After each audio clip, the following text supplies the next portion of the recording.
അല്ല, നിങ്ങളുടെ ടീം കളിക്കില്ലേ? അല്ല, സൈനിങ് ഒന്നും കണ്ടില്ല, അതുകൊണ്ട് ചോദിച്ചാണ്. പിന്നെ ഉണ്ടായിട്ട് വലിയ കാര്യമൊന്നുമില്ല. നിങ്ങൾ വെറും വേസ്റ്റാണ്.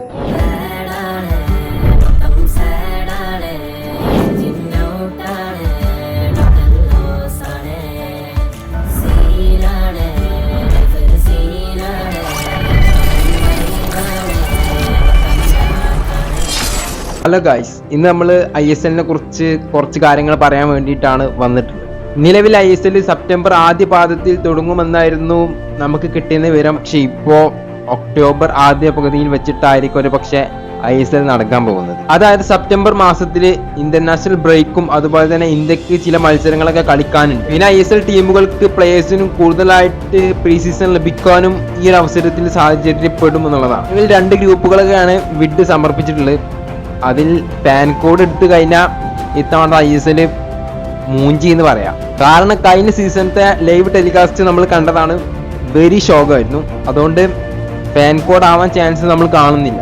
പിന്നെ കൂടുതലായിട്ട് ടെലികാസ്റ്റ് ചെയ്യാണ് സോണി അതുപോലെ ജിയോ ഒക്കെ വന്നാലാണ് കുറച്ചുകൂടി ബെറ്റർ ആയിട്ട് പോകാൻ പറ്റുള്ളൂ. ജിയോ വരാനുള്ള ചാൻസ് വളരെ കുറവാണ്. ഒരു പക്ഷേ സോണി ഏറ്റെടുക്കാനുള്ള ചാൻസും നമ്മൾ കാണുന്നുണ്ട്. നമുക്ക് പിന്തള്ളാൻ പറ്റത്തില്ല. എന്തായാലും മികച്ചൊരു ഗ്രൂപ്പ് സ്വന്തമാക്കട്ടെ എന്ന് ആഗ്രഹിക്കുകയാണ്. പിന്നെ ബ്ലാസ്റ്റേഴ്സിനെ കുറിച്ച് പറയാന്നുണ്ടെങ്കിൽ ഇപ്പൊ കഴിഞ്ഞ വീഡിയോസിലൊക്കെ പറഞ്ഞത് തന്നെയാണ് പറയാനുള്ളത്. അതുകൊണ്ട് നമുക്ക് ടീമിന്റെ കൈമാറ്റത്തിനായിട്ട് വെയിറ്റ് ചെയ്യാം. അതിനുശേഷം എന്ത് നടക്കാനുള്ളതൊക്കെ നമുക്ക് കണ്ടറിയാം. ഇനി ആഗസ്റ്റ് മാസം കഴിഞ്ഞാൽ ഇന്ത്യൻ ടീമിന്റെ മത്സരങ്ങളൊക്കെ ഉണ്ട്. അതുകൊണ്ടായിരിക്കാം ഒരു പക്ഷേ ISL നീളുന്നതും. സോ എന്തായാലും കൂടുതലായിട്ടൊന്നും പറയാനില്ല.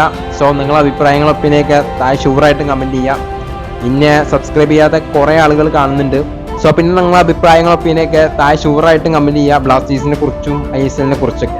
സോ ഇനി അപ്ഡേറ്റ്സ് ഒക്കെ വന്നാൽ ഞാൻ ഉടനെ അറിയിക്കാമെന്ന് വിശ്വസിക്കുന്നു. നിലവിൽ ഇപ്പോൾ വീട്ടിൽ തന്നെ ആയതുകൊണ്ട് നമുക്ക് പ്രത്യേകിച്ച് ഒരു പണിയില്ല. അതുകൊണ്ട് കിട്ടുന്ന വീഡിയോസ് ഒക്കെ ചെയ്യാമെന്ന് വിചാരിക്കുന്നു. നിങ്ങളുടെ സപ്പോർട്ട് പ്രതീക്ഷിക്കുന്നു.